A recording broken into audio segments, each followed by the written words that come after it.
ভাইয়া, ভাইয়া, ভাইয়া, এখানে কি করতেছো? আর এরকম নোংরা খাবার কেন খাচ্ছো? আরে ম্যাডাম, আপনি কেন এই পাগলকে ভাইয়া ডাকতেছেন? কারণ এই আমার ভাই। ম্যাডাম, আপনি এত বড় আইএএস অফিসার আর এই আপনার ভাই কিভাবে হতে পারে? যদি আপনার ভাই হয়েও থাকে তাহলে এরকম পাগলের বেশে কেন?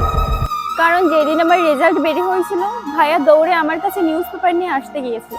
হঠাৎ রাস্তায় অ্যাক্সিডেন্ট হয় আর মাথায় চোট লেগে সবকিছু ভুলে যায় ভাইয়া। আর এই অবস্থা ভাইয়ার আছে। Salute ma'am. আরে এই হাত দিয়ে না, সেলুট ম্যাম। আরে কিভাবে করে এটা? আরে কি করতেছো ভাইয়া এসব? আরে প্র্যাকটিস করতেছি, আর কি করব? তুমি কোনো চাকরি পাইছো নাকি? আরে কি বলিস পাগল, আমার মতো পড়ালেখা না জানা ছেলেকে চাকরি কে দিবে বল? আমি তো প্র্যাকটিস করতেছি, আমার বোন যখন বড় আইএস অফিসার হয়ে আসবে তখন আমি এভাবে সেলুট করবো ওকে। ওর কোনো দরকার নেই ভাইয়া। যেদিন আমি আইএস অফিসার হব সেদিন ঘর থেকে বেরোনোর আগে তোমাকে প্রতিদিন সেলুট করে দেবো।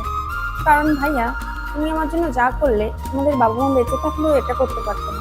আরে বোন, আজ আমাদের মা বাবা বেঁচে থাকলে ওনরাও বলতো আমাদের দুই ছেলে মেয়ে আমাদের মুখ উজ্জ্বল করবে একদিন। ওসব তো আর আমি জানি না, কিন্তু যখন আমি আইএস অফিসার হব তখন তোমার মুখ আমি উজ্জ্বল করব।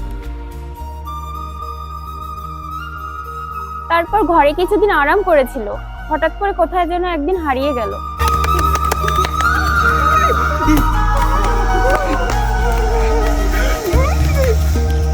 আমি ভাইয়াকে অনেক খোঁজাখুঁজি করেছি কিন্তু কোথাও পাইনি।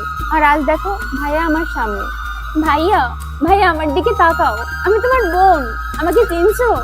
আমি আজ আইএএস অফিসার হয়েছি, আমাকে স্যালুট করবে না? এই দেখো আমি তোমায় স্যালুট করতেছি। প্লিজ ম্যাডাম, আপনি ঠান্ডা হন। আপনি এত বড় আইএএস অফিসার হওয়ার পরেও রাস্তার পাশে দাঁড়িয়ে কান্না করতেছেন, এটা দেখলে মানুষ কি চিন্তা ভাবনা করবে বলেন? আরে কিসের আইএস অফিসার? যে ভাই আমার জীবন গড়ার জন্য নিজের জীবনটাকেই নষ্ট করে দিয়েছে, তার জীবনের কোনো কিছুই তার আজ মনে নেই। আর আমি এত বড় পোস্টে থেকেও আজ আমি তার জন্য কিচ্ছু করতে পারছি না। ম্যাডাম, আপনার ভাই ঠিক হয়ে যাবে, আপনি ঘাবড়ায়েন না। আমরা প্রথমে ওনাকে এই জায়গা থেকে নিয়ে যাই আর ওনাকে শহরের বেস্ট হসপিটালে নিয়ে চিকিৎসা করাবো।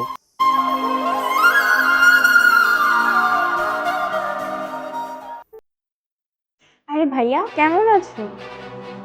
আগের থেকে এখন অনেক ভালো আছি। আচ্ছা থাকো তাহলে, আমি অফিসে যাচ্ছি। ওষুধ টাইমলি খাবা আর নিজের খেয়াল রাখবা। আর যদি বাইরে যেতে হয় তাহলে দারোয়ানকে সাথে করে নিয়ে যাবা। ঠিক আছে বোন। এ বোন,